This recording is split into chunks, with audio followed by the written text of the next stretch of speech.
बिस्मिल्लाहिर्रहमानिर्रहीम अस्सलाम वालेकुम दोस्तों, अगर आप अमेरिका का टूरिस्ट वीज़ा या विज़िट वीज़ा अप्लाई करने के बारे में सोच रहे हैं या अमेरिका आने का सोच रहे हैं, तो आपका पहले वीज़ा अगर रिजेक्ट भी हो चुका है, तो आज की वीडियो आपके लिए बहुत ही अहम है। आज मैं आपके साथ तीन तीन ऐसी चीज़ें रखूँगा और उन पर डिस्कशन डिटेल से करूँगा, जो मेरे मुशाहिदे के मुताबिक हैं, क्योंकि बहुत सारे लोग मुझसे राब्ता करते हैं, मेरे से यूएस से विज़िट वीज़ा इंटरव्यू की तैयारी का सेशन लेते हैं, तो मुझे बहुत सारी चीज़ों का पता चल जाता है कि जी आजकल चल क्या रहा है। तो सबसे पहले जी हम इस पर बात करेंगे और आखिर में मैं आपको 2 ऐसी गलतियों के बारे में भी बताऊँगा जो हमारे लोग बार-बार करते हैं यूएसए का वीज़ा अप्लाई करने के लिए और फिर हैरान होते हैं कि जी वीज़ा जो है क्यों नहीं मिला। दोस्तों, सबसे पहले बात एक ज़हन में रख लें, अमेरिका का वीज़ा कोई जादू नहीं है या किसी कागज़ या किसी एजेंट या किसी एक डॉक्यूमेंट से नहीं मिलता। वीज़ा ऑफ़िसर एक मुकम्मल आपकी तस्वीर देखता है। वो ये देखता है कि आप क्या कर रहे हैं, आपके पास माली वसाइल कितने हैं और आप वापस क्यों आएँगे। ये चीज़ बहुत अहम है। As usual request, channel like करें, सब्सक्राइब करें, बेल आइकॉन पे क्लिक करें और हमारी वीडियो को ज़्यादा से ज़्यादा फ्रेंड और फैमिली में शेयर कीजिएगा। दूसरी रिक्वेस्ट, व्हाट्सएप पर सिर्फ उन ही सीरियस लोगों ने राब्ता करना है जो एक पेड कॉल सेशन के ज़रिए अपना केस डिस्कस करना चाहते हैं। नॉर्मल चार्जेस 30 मिनट की कॉल, हम आपकी पूरी बात सुनेंगे, अपनी पूरी बात बताएंगे और डेफिनेटली आपके लिए कोई ना कोई ऐसा एक्शन प्लान या प्लान बी आपको ज़रूर देंगे जिस पर आप अमल करके with the short span of time आप किसी ना किसी अच्छे कंट्री का वीज़ा ज़रूर अप्लाई हासिल कर लेंगे। दूसरी रिक्वेस्ट कि अगर आपको यूएसए वीज़ा इंटरव्यू की तैयारी भी करनी है हमसे, तो हम आपको वीज़ा इंटरव्यू की प्रेपरेशन का सेशन भी दे सकते हैं। ऑब्वियसली जो भी आप सेशन या सर्विस हमसे लेंगे वो पेड सर्विस होगी। तो बगैर वक्त ज़ाया किए जी वीडियो को स्टार्ट करते हैं। जी पहला पॉइंट है जी आपका यूएसए के वीज़ा के लिए जी पर्पस ऑफ विजिट। ये शायद पूरे केस का सबसे अहम हिस्सा है। बहुत से लोग DS-160 फॉर्म में टूरिज्म लिख तो देते हैं, फिर इंटरव्यू में जब पूछा जाता है कि जी आप कहाँ जा रहे हैं, तो आगे से फौरन जवाब आता है जी मैं तो जी न्यूयॉर्क जा रहा हूँ। अब यहाँ एक बड़ी ही दिलचस्प बात है, सुन ले। मेरे मुशाहिदे के मुताबिक, मेरा मुशाहिदा वही है जो आप लोग मुझे बताते हैं, जो यूएसए एम्बेसी से होकर आते हैं। रोज़ाना की तादाद पर मैं 10, 15, 20 लोगों के वीज़ा इंटरव्यू की तैयारी कर रहा था, तो मेरे साथ लोग राब्ता करते हैं। तो मेरा मुशाहिदा ये कहता है जी कि पाकिस्तान, इंडिया या बांग्लादेश या दीगर तरक्की पजीर ममालिक के बहुत से लोग जब टूरिज़म का नाम लेते हैं तो इनके जहन में सिर्फ न्यूयॉर्क आता है, टाइम स्क्वायर, सेंट्रल पार्क वगैरह वगैरह। ज़ाहिर है न्यूयॉर्क एक मशहूर स्पॉट ज़रूर है, सियाहत के हवाले से भी है, लेकिन मेरा ज़ाती मुशाहिदा नाजरीन व्यूवर्स ये है कि ये वीज़ा ऑफिसर सिर्फ शहर का नाम नहीं सुनता, वो आपसे पूरी कहानी चंद लफ्ज़ों में, चंद लाइनों में सुनना चाहता है। अगर हर दूसरा शख्स सिर्फ न्यूयॉर्क का नाम ले रहा हो और इसके पास कोई वाज़ह टूर प्लान भी ना हो जहन में, और बाज़ औक़ात केस कमज़ोर लग सकता है ऐसी सूरत हाल में, क्योंकि न्यूयॉर्क सिर्फ सियाहत का शहर नहीं है। न्यूयॉर्क दुनिया का बड़ा कारोबारी मरकज़ है और यहाँ पर लोग रहने के लिए भी आते हैं और ये बहुत बड़ा एक बिज़नेस सिटी, बिज़नेस स्टेट में शुमार होता है। इसीलिए व्यूवर्स, मैं हमेशा लोगों को मशवरा देता हूँ कि अगर आप वाकई सियाहत के लिए जा रहे हैं तो अपनी प्लानिंग जो है मजबूत रखें। मसलन आप अगर फ्लोरिडा जा रहे हैं, हवाई जा रहे हैं, अलास्का जा रहे हैं, लॉस एंजल्स जा रहे हैं या अमेरिका के मुख्तलिफ सियाहती मकामात देखने जा रहे हैं, तो इनके बारे में मालूमात रखें।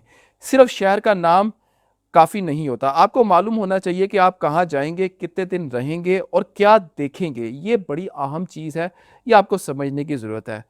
बहुत से लोग अमेरिका में अपने रिश्तेदारों से भी मिलने जाते हैं, ये मकसद बिल्कुल जायज़ है, लेकिन यहाँ एक फ़र्क जो है वो समझना बहुत ज़रूरी है। कुछ लोग कहते हैं कि मैं सिर्फ अपने कज़न या किसी रिश्तेदार की सालगिरह अटेंड करने जा रहा हूँ। ये लफ्ज़ सालगिरह ज़हन में रखिएगा। अब मैं आपके साथ एक मुशाहिदा, एक अपनी ऑब्जर्वेशन शेयर कर रहा हूँ। जब एक शख्स हज़ारों डॉलर खर्च करता है, फ़्लाइट ख़रीद रहा है, रिहाइश के लिए बंदोबस्त कर रहा है, तो वीज़ा ऑफिसर के, अमेरिकन ऑफिसर के जहन में यह सवाल आ सकता है कि क्या सिर्फ एक बर्थडे पार्टी इतने बड़े सफ़र की वजह है? ये एक क्वेश्चन मार्क है, क्योंकि अमरीकी माशरे में सालगिरह जो है अक्सर औक़ात एक आम तकरीब समझी जाती है और 10 से 20 डॉलर या पाउंड का जो है तोहफ़ा देकर फ़ारग किया जाता है। ये एक बहुत बड़ा इवेंट नहीं है। बाज़ औक़ात सिर्फ बर्थडे को मकसद सफ़र बनाना इतना मजबूत नहीं लगता जितना कि कोई बड़ा ख़ानदानी मकसद हो। मसलन कि किसी कई साल बाद आप वालिदैन से मिलने जा रहे हैं, ये बहुत अच्छा पॉइंट है। भाई या बहन को एक बड़े लंबे अरसे के बाद मिलने जा रहे हैं, फैमिली रीयूनियन है, शादी की तकरीब है, घर में नए बच्चे की पैदाइश है या होने जा रही है, या ख़ानदान के किसी अहम मौके पर मौजूद होना आपके लिए ज़रूरी है। ये ऐसे मकासद हैं जिन्हें समझना निस्बतन आसान होता है। इसलिए अगर आप फैमिली विज़िट पर जा रहे हैं तो अपने असल और हकीकी मकसद को वाज़ेह अंदाज में बयान करें। दोस्तों, अब आते हैं तीसरे सबसे अहम पॉइंट की तरफ, यानी आपकी अपने मुल्क के साथ मजबूत टाई यानी कि strong ties. Visa officer USA का सिर्फ ये नहीं देखता कि आप अमेरिका क्यों जा रहे हैं, वो ये भी देखता है कि आप वापस क्यों आएंगे। यही वो सवाल है जिस पर आपके केस का बहुत ज़्यादा इन्हिसार करता है और आपका केस मजबूत होता है। जैसे आपकी नौकरी, आपका कारोबार, आपकी फैमिली, आपकी जायदाद, आपकी ज़िम्मेदारियाँ, ये सब चीज़ें स्ट्रॉन्ग टाइज़ कहलाती हैं। मिसाल के तौर पर अगर आप एक अच्छी नौकरी कर रहे हैं, आपका अपना कारोबार है, आपकी फैमिली पाकिस्तान, इंडिया या बांग्लादेश में मौजूद है, तो ये चीज़ें ज़ाहिर करती हैं कि आप वापस अपने वहाँ से ज़रूर आएँगे, चाहे हालात कैसे भी क्यों ना हों। तो अब एक बहुत आम चीज़ सामने ये भी आती है, वो है जी आपकी आमदनी, यानी कि आपका सोर्स ऑफ इनकम। फ़र्ज़ करें आपकी तनख्वाह 2 लाख पाकिस्तानी रुपए है और आप अमेरिका 2 हफ़्ते सफ़र का प्लान कर रहे हैं, तो वीज़ा ऑफ़िसर समझेगा कि आप इस सफ़र के अखराजात कैसे पूरे करेंगे। फ़्लाइट, होटल, खाना, रिहाइश, शॉपिंग और दीगर अखराजात वगैरह। इसलिए आपकी आमदनी आपके सफ़र का बजट एक दूसरे से मनतकी तौर पर मेल जोल तालमेल रखता हो, तो ये बहुत ज़रूरी है। यही वजह है कि माली इस्तेकाम एक अहम अंसर जो है, एक एलिमेंट वो जो है आपके यूएसए वीज़ा के लिए समझा जाता है। उसके बाद आती है जी एक ट्रैवल हिस्ट्री। बहुत से लोग समझते हैं कि अगर आप एक ही ट्रिप में 5 या 6 ममालिक घूम कर आ जाएंगे तो हमारी ट्रैवल हिस्ट्री बहुत मजबूत हो जाएगी। खुदा का वास्ता है, पाकिस्तान के तमाम टूर प्लानर्स पाकिस्तान के आम और मासूम आवाम को झांसा देना अपने पैसे बनाने के चक्कर में देना छोड़ दें कि हम जी आपका सिंगापुर, थाईलैंड, बैंकॉक का वीज़ा लगा देंगे, 1 हफ़्ते का 2 हफ़्ते का प्लान है जी, आपके पासपोर्ट रंग भरंगा हो जाएगा, ट्रैवल हिस्ट्री हो जाएगी। लानत आप ऐसे टूर प्लानर्स पर जो आप लोगों को धोखा दे रहे हैं, बल्कि उनसे ज़्यादा आप लोगों का ही कसूर है कि जी वो आप लोग उनकी बातों में आ जाते हैं। देखिए जी, मैं सिंगापुर, मलेशिया, थाईलैंड को बुरा नहीं कह रहा, लेकिन ये जो आपका प्लान है ना, ये 2 से ढाई हफ़्ते में 5 मुल्कों के वीज़े एक ही टूर में, इसने आपकी ट्रैवल हिस्ट्री नहीं बनानी। कैसे आप ट्रैवल हिस्ट्री को मैनेज कर सकते हैं, मैं आपको ये तरीकाकार अब इसी वीडियो में, इसी पैराग्राफ में बताऊंगा। आपने वीडियो को जो है स्किप नहीं करना। अगर आप किसी मुल्क गए हैं, वहाँ के कानून के मुताबिक रहें और वक्त पर वापस आ जाएं, तो ये मुस्बत असर होता है। लेकिन अगर आप इसको अच्छे तरीके से मैनेज करें, मसलन मैं आपको ये कहूँगा, तुर्किया, मोराकश, यूएई, मलेशिया, यूरोप के मालिक का सफ़र आपकी प्रोफाइल को बेहतर बना सकता है, ख़ास तौर पर अगर आपने वीज़ा कवानीन की मुकम्मल पाबंदी की हो।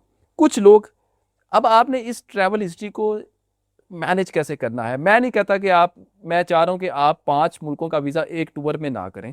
आप एक पहला साल मलेशिया चले जाएँ, फिर अगला 1 साल वेट करें, फिर आप तुर्किया चले जाएँ, फिर आप 6 महीने या साल वेट करें, आप मोरक्को चले जाएँ, सिंगापुर चले जाएँ। इस तरह आप 3 से 4 साल के अरसे में 3 से 4 ममालिक को कवर करें। ये एक बेहतर तरीका है, बजाय इसके कि आप एक ही ट्रिप में 2 से 3 हफ्तों के 5 मुल्क कवर करें। ये बुलशिट है। आपकी ट्रैवल हिस्ट्री कोई नहीं बननी, आप अपने आप को खुश कर रहे हैं, धोखा दे रहे हैं। कुछ लोग शेंगन वीज़ा, बरतानिया या दूसरे तरक्की याफ्ता ममालिक के वीज़ा हासिल करने के बाद अमेरिका का वीज़ा अप्लाई करते हैं, जिससे इनकी ट्रैवल हिस्ट्री मजबूत दिखाई देती है। तो मैं आपको हाईली रिकमेंड करूंगा कि आप शेंगन वीज़ा ट्राई करें, शेंगन वीज़ा हासिल करें, कोई हफ्ता 10 दिन वहाँ गुजार कर आएँ, फिर कोई और ट्रैवल हिस्ट्री लें या फिर अमेरिका का वीज़ा अप्लाई करें। ये सिंगापुर, थाईलैंड, बैंकॉक को जो है ये छोड़ दें, इनसे कोई फ़ायदा नहीं है। लेकिन याद रखें, सिर्फ ट्रैवल हिस्ट्री जो है वो वीज़े की ज़मानत नहीं है। दोस्तों, एक पॉइंट मैं आपको शुरू में बताना भूल गया था, वो मैं ज़रा एक्सप्लेन कर दूं। बात हो रही थी टूरिस्ट वीज़ा, आप यूएसए का अप्लाई करते हैं तो आप न्यूयॉर्क सेलेक्ट करते हैं। देखिए जी, गोरा जो है ना, न्यूयॉर्क एक जो है बिजनेस हब है, एक रेजिडेंशियल एरिया है। जब आप मैं आपको ये यहाँ पर ये कहूँगा कि आप न्यूयॉर्क को टूरिज़्म के लिए चूज़ ना करें। अगर आपने टूरिज़्म के लिए यूएसए का वाक़ई हकीकतन वीज़ा अप्लाई करना है, आप फ्लोरिडा लिखें, आप लास वेगस लिखें, आप हवाई लिखें, आप नॉर्थ कैरोलिना लिखें, आप वर्जीनिया लिखें, मैरीलैंड का इलाका बड़ा खूबसूरत है। आप अलास्का लिखें, क्योंकि गोरे जो हैं या जो टूरिस्ट के जो टूरिज़्म को जो पसंद करते हैं लोग, वो इस तरह की स्टेट्स में जाते हैं। जब आप न्यूयॉर्क लिखते हैं तो यूएसए का वीज़ा ऑफिसर समझ जाता है, लो जी एक और न्यूयॉर्कर आ गया जे, ते एने टूरिज़्म वास्ते कोई नहीं जाना, एने उत्थे जाके यहाँ काम करना जे, या एने कोई बिजनेस कॉन्फ्रेंस अटेंड करनी है, या इसने इसका कोई और प्लान है, इसने स्किप हो जाना है। तो वो न्यूयॉर्क जो है बाज़ चीज़ों में, मोस्ट केसेस में फ्रेश लोगों के लिए बहुत ही बुरा इंप्रेशन डालता है। तो खुदारा न्यूयॉर्क को सोच समझ कर चुनें। अगर आपका पर्पस सिर्फ और सिर्फ टूरिज्म है, नॉर्थ कैरोलिना देखें, वेगस को देखें, फ्लोरिडा है, लॉस एंजल्स है, ये टूरिस्ट के इलाके हैं। आप यहाँ पर अपना ट्रैवल प्लान दें, वीज़ा ऑफिसर को, यूएसए के वीज़ा ऑफिसर को इंटरव्यू में बताएं। तो दोस्तों आखिर में मैं आपको एक बहुत अहम पैगाम कहना देना चाहता हूँ। बहुत से लोग समझते हैं कि अमेरिका का वीज़ा सिर्फ अमीरों को मिलता है, ऐसा नहीं है। ये सिर्फ इन्हीं लोगों को मिलता है जिनके पास करोड़ों करोड़ों की जायदाद हो, ऐसा भी नहीं है। हकीकत ये है कि वीज़ा ऑफिसर यूएसए का आपकी मजमूई प्रोफाइल देखता है। अगर आपका मकसद वाजिया है, आपके माली वसाइल मुनासिब हैं, आप अपने मुल्क के साथ मजबूत हैं और आपकी बातों में सच्चाई और तसलसल है, तो आपका केस मजबूत हो सकता है। यूएसए का वीज़ा ऑफिसर ये नहीं देखता कि आपकी उम्र 20 साल है, 22 साल है, 50 साल है, 60 साल है। उसने इन चीज़ों को देखना है और आपके केस का डिसीजन करना है। तो अपनी फाइनेंशियल प्रोफाइल को मजबूत बनाएं, अपनी आमदनी स्टेबल रखें, अपनी ट्रैवल हिस्ट्री बेहतर करें अगर आप कर सकते हैं, और सबसे बढ़कर सच बोलें, झूठ ना बोलें, क्योंकि एक सच्चा, मंतकी और अच्छी तैयारी किया गया केस अगर वीज़ा ऑफिसर पर मुस्बत तासर छोड़ता है तो आपका वीज़ा लग जाएगा। अगर आपको ये वीडियो पसंद आई हो तो वीडियो को लाइक करें, चैनल को लाइक करें, सब्सक्राइब करें, बेल आइकॉन पे क्लिक करें। अगर यूएसए के वीज़ा इंटरव्यू की प्रेपरेशन आप हमसे करना चाहते हैं तो हम आपको एक सेशन में, एक या मैक्सिमम 2 सेशन में हम आपको मुकम्मल तैयारी करवा देंगे, आपका कॉन्फिडेंस बहाल कर देंगे, आपको क्वेश्चंस की लिस्ट देंगे, उसके आंसर भी आपको तैयार करके दे देंगे, और आपका ऑडियो कॉल सेशन में व्हाट्सएप पर इतना कॉन्फिडेंस माशाल्लाह बूस्ट कर देंगे कि आप एक ही सेशन में इतने कैपेबल हो जाएंगे अल्लाह के हुक्म से कि आप इंशाल्लाह यूएसए का वीज़ा लेकर आ जाएंगे। तो वीडियो को काइंडली ज़्यादा से ज़्यादा शेयर कीजिएगा। अब तक के लिए इतना ही, बहुत शुक्रिया, अल्लाह हाफिज़।